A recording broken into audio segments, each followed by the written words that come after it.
18:33, there's the time here on Power Hour. We feature a young man. Remember, this is Global Entrepreneurship Week. It's a week that started on the 14th and it carries on and on and on. It's celebrating entrepreneurs worldwide. It's the biggest, I can tell you. Last week I did an event and it was amazing how many people all over the world were joining the conversation, the launch which happened here in Sandton. But I can tell you this, we find an entrepreneur sometimes who just inspires you. 2004, this young man formed a company. I still don't believe this. It sounds like fiction. It sounds like Harry Potter or something. 350 rand that he earned as a waiter. It was a tip. Today, his agency that he's managing director of and founder has grown into a team of over 300 employees operating throughout Southern African Development Region, that's SADC, with head office in Johannesburg and regional office in Cape Town, Durban, Namibia, and Zambia. He's currently doing his MBA at Henley, and he has won the Black Business Quarterly Award in the Innovation Hub New and Innovative Business category. He was also nominated for the Business of the Year Award and received an award for Marketing Agency of the Year in the Rural Report Chamber of Commerce and Industry. There are so many other awards, including being in the top 100 young, independent, inspiring and aspiring leaders taking the African continent forward by the independent media. So he is no lightweight. He's got a lot of multinationals that he's servicing as a marketing agency. The company is called Yourself Management. And his name is Kabelo Ncholo. I called you by a wrong name when I met you outside. Welcome to Power Hour. Thank you, Victor, and thank you to your listeners as well to be hosting me today. Okay, you look dapper. You look like a man stepped out of Wall Street, or whatever it is that marketers go when they have reached the pinnacle of their business. But you telling me you did what with 350 rand, a tip? Take it this way. Yeah. I'm coming from a very humble background. I don't want to say poor. When I get to Joburg, I only was given 2,000 rand. When you go to Johannesburg, from where though? From Mafeking. Mafeking. So, right. I was actually admitted to go study medicine at vet. And I arrived late because of funds, only on the 15th of February 2001. The classes have commenced, and I begged the dean to actually be part, and the dean of medical field said, no, I can't do anything. You have to then be, can only be partaking in the next year. How late were you? Late by a week? I was late by a month. Okay. Yeah. You would have missed a whole lot of anatomy there. Yes. Yeah. I then looked for a job because of this is Joburg. I looked for a job, but I found a job as a waiter. However, one of my requirements was I need to actually spend some hours at the hospital, and for me to be part of the 2002 intake. Okay. Little did I know that I'm actually allergic to blood. Allergic to blood? Yeah, I can't stand blood. You can't stand blood? I can't stand blood. So what were you thinking? What were you thinking wanting to be a doctor? My aunt who took care of me, I'm from a family background where nurses. Yeah. Right. The village that I'm from, it's actually next to the hospital, Gelexpan Babong. The aspirations of the doctors and everything. And when I came and I was admitted to go study medicine, you can imagine the whole village, the whole community, they were already calling me a doctor. And when I realized that I couldn't go on because I couldn't really stand blood, and that was the best thing ever for me I think I was going to make a bad doctor. Yeah. You were scared of blood. That would be a very bad start. I just started working as a waiter from standard 5, which is grade 7. That's all I wanted to be, a doctor. So I had no plans. And literally, I was working as a waiter. The opportunity came when I didn't aspire. I always say it was by pure default for me to end up doing business. The restaurant that I was working at, we hosted matric farewells. As we hosted matric farewells, we would have one section where we had matriculant, and the other sections we had in normal patrons. And it bothered me so well because we kept on being requested to go tell the section where they were hosting a farewell to keep it calm. Keep it down. Keep it down. The restaurant is busy. And I thought right then to say, this is not on. The previous year, which is the year 2000, I had a matric farewell. It was in a community hall. We had our blast. We had everything. Yeah. What if I just actually coordinate this people, which is the learners, the matric farewell, that it would be so well for them? That's where the name yourself came. The name yourself meant coordinating your matric farewell the way you wanted it. So yourself came. I didn't think about it. No. Believe you, the following year, 2002, then I had a tip, and I remembered I actually promised one waiter that actually I'm going to be hosting these schools, their matric farewells. I worked so well on that night, I received the 350 tip. The waiter said, do you remember? He said, what you're going to do? You're going to host the matric farewells, and you're going to quit your job. I had no plan. And I actually took the 350, went and print out your self-function organizers. That's what I did, and went to the same school. To cut the long story short, within that 4 months... This sounds like Cinderella or some kind of Pocahontas story. Yeah. So within 4 months, Yeah.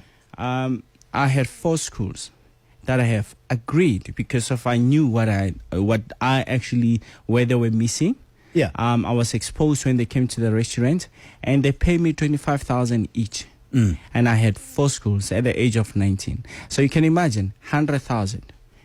Ergo, that's how then I knew, okay, I could really make a difference with it. I had lots of responsibilities with it. Me working at the restaurant that I was working at, it was actually at the Mel Park. It was at a hotel. I made contact with the hotel managers. So the farewells, I was actually hosting it at one of their hotels in Saint-Anne. And because of the relationship I made with the hotel managers, I made one of the best matric farewells. And that's how my journey started as an entrepreneur. And So wait a minute. You came from Gelexpan, and they were calling you doctor before you even started because you were admitted to study medicine. Your aunt obviously was disappointed that you couldn't be admitted, but she was counting on you going in the next year. You had to tell them sometime that you were not going to be Dr. Ncholo as they had expected.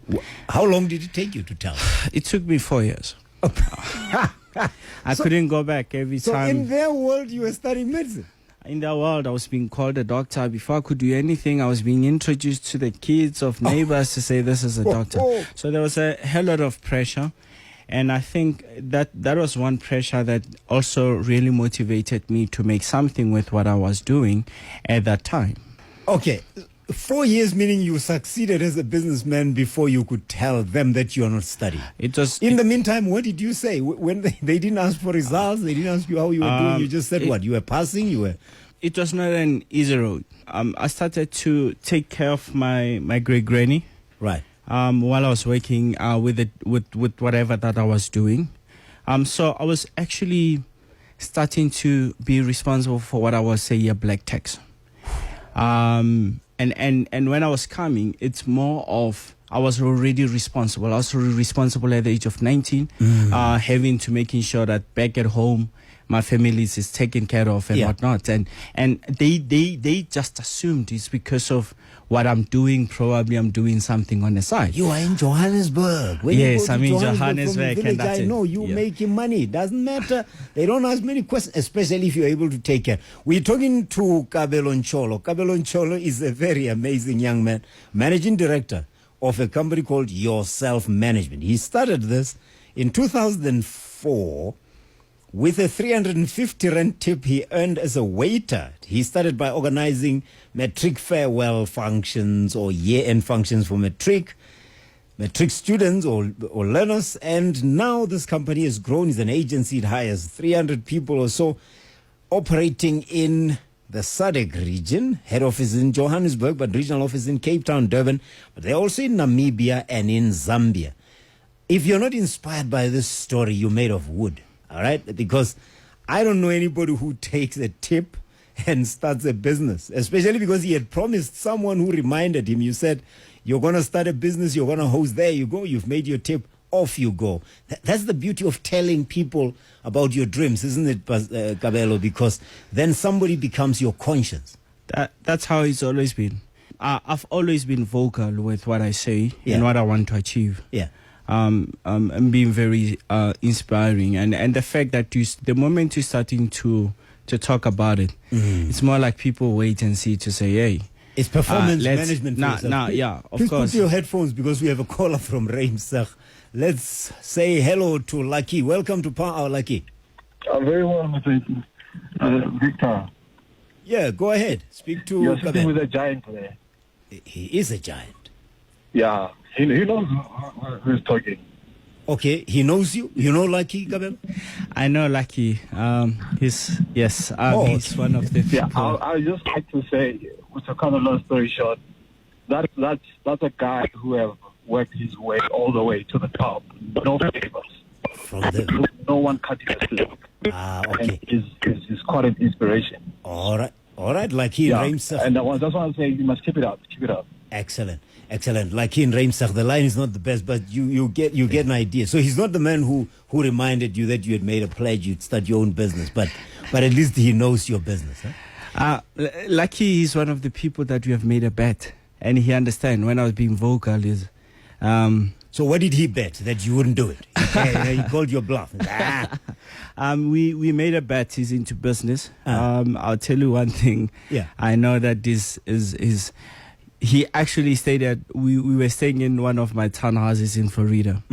And I think that was 2009, and the bet that we had was, you know what, we need to be staying in a house with over 2 million rand, and we'll see who's actually going to acquire that type of a house. So yeah, I won the bet. He knows. He's okay, but he followed because he bought the house in Reimsach. And that's how I always been. You know, we always think people who talk about their dreams, who talk about their vision, are show-offs or they're pompous or they're this. It looks like it's not that bad. My guest here is proving exactly that. He seems to talk about his plans, and then in so doing, he gets other people to monitor him and keep on reminding him he makes bets. But he's the MD and founder of a company called Yourself Management. Head office Johannesburg, but he's got regional offices in Cape Town, Durban, Namibia, and Zambia. 300 people it employs. The interesting thing is he started this with a 350 rand tip he earned as a waiter in 2004. Can you beat that? Or give us a call at 12 minutes to 7 on 0861987000, especially if you'd like to talk to my guest, Kabelo Ncholo. This is Global Entrepreneurship Week. So we picked an entrepreneur with quite an intriguing story. 350 rand tip he got in 2004. He must have been a jolly good waiter to get a 350 rand tip. But he built an agency which has grown to a company that employs 300 people and is operating in the Southern African development community. We call it SADC, including Namibia and Zambia and South Africa. Kabelo Ncholo is the founder and managing director of Yourself Management. King David II on Twitter says, totally inspired by your guest. I believe when God's door is open, no one can close it. Many have tried but failed. With your entrepreneurial flair and in your own business, you now hire people. May I ask what kind of a person impresses you enough to hire them? What do you look for in a person? That's not negotiable. The most important thing is a character. Because of you, then it has moved to because of, I think I'm in a business of transformation. I'm in a business of making a difference. As an entrepreneur, it's pointless for me to focusing on how much money I make if I cannot actually have an impact in terms of the economy, and especially fighting the battle of unemployment where our country, our beautiful country, South Africa, it's experiencing not only South Africa, but the continent of Africa. So it's you create something as an entrepreneur to actually affect the community, the immediate community that you are from, and that's why I'm very proud to say I'm actually one of the people from my primary school that I'm coming from. Yeah, I'm one of the contributors to the immediate community, to where I am and to the whole South African community, and to me to be where I am. It's not for me, but it's for me to affect and inspire and contribute towards this. And I think our success as a businessman or as an entrepreneur should be gauged on the difference we have made on creating jobs. And when I work with my business as now having a clear focus, and thank you to my mentor, Michelle Combrick. Yeah. When I'm- yeah, Michelle, I know her. She Yes. operates out of Lynbro Park, Yes. is it? Yeah. That's a woman that actually came into my life. That was the year 2007. I had a clear view of what I wanted to have for my goal in life. Right. When I met Michelle had about 300 employees. And he says to me, Kabelo, if you want to get into business, it shouldn't be about you, because of the hole inside you will continue getting bigger. But when you're making a difference to someone's life, and that it's a fulfilling hole, because of every day you know that you're making a difference to people. And she did that, and I forever have benchmarked my business against her. I met Michelle, and I met the gentleman called Andrew De La Seda, who's actually my GM at the company. He's here with me. Oh, and, okay. and he mentored me. He's been saying, he's just tagging along. Okay. These are the people that really mentored me. And the type of a mentorship that I actually received from them, it was a mentorship to build me as a businessman, to build me as a community builder, and to make a difference. And most importantly, to make it to actually be able to inspire people with what you do. An agency is obviously out there to make a difference in the lives of other companies. You run 30 campaigns annually, and you're on the preferred supplier list of some reputable blue chip companies. Mind to share with us some of these names, or are they not going to be impressed with you? No, I think we can. Yeah. I'm very comfortable to say we just done into business. We stretch ourselves, first of all. That's one thing that I believe in the company. Right. I think my team, everyone that is working under me, they will tell you it's a pain, because of we are always never accept good. I accept excellence. And we're always stretching ourselves. And that excellence is changing every day. Excellence is changing every second with me. We're stretching ourselves to be better, to make a difference. And when we were awarded the best innovation company this year, that was one of the confirmations that we did. All right. And for us to service the likes of Nestle, and to be on their preferred supplier, the likes of Tiger Brand, the likes of Microsoft. Wow. We're talking blue so chip forth. here. And Platco, who is one of the companies that you do, the Platco that owns ETV, that we're coming up with a very good strategy that every day that we're taking on for them to actually acquire them a market share in a very competitive space. Staying up on Twitter says, what does it take to run a campaign from scratch right up to delivery? I don't know. What are the steps? What are the critical steps, briefly? I think it takes, like anything in business, determination and understanding. And you need to put effort in everything that you do. Yeah, but I think he wants to sort of see the steps that you go through to run a campaign. You know, the almost not a recipe, but almost the critical steps of running a campaign. The critical steps is being able to pay attention to details. Because you want to get a briefing from a client. Of course, yes. And then what do you do with that? If you are able to pay attention to details, being able to interpret, and that's how I believe working with the team. Because when you're working with the team, you got a total different view. In my company, I always say I'm never right. But the business and the campaign, it's always right. Yeah. So I come in and I say, okay, your self-management, I'm a business that's run into difficulties. I want to get my reputation back or something. Something happened, went wrong. I brief you. We need to get the brand back where it belongs. You get the briefing, you've listened, you go back to your team, and then you do what with that briefing? We conceptualize, we strategize. Okay. We're coming up with a total view, understanding who you are as a brand. Okay. The challenges and the faces that you're going to introduce you to the market. Okay. And understand how we're going to take your brand. There are two things. Whether we're going to sell it through ESP, which is, we call it an emotional selling point, or unique selling point. Right. Taking an execution as well. You need to be very good on execution. Right. Because if it's another thing for you to be able to interpret a campaign and how well do you execute. Now, say you come back with that and you say, we're going to do this, and I say, no, that doesn't work. You know, often little knowledge can be dangerous now. Of course. I suddenly feel like a creative. You've come back to me with this idea and I shoot it down. How do you resolve that?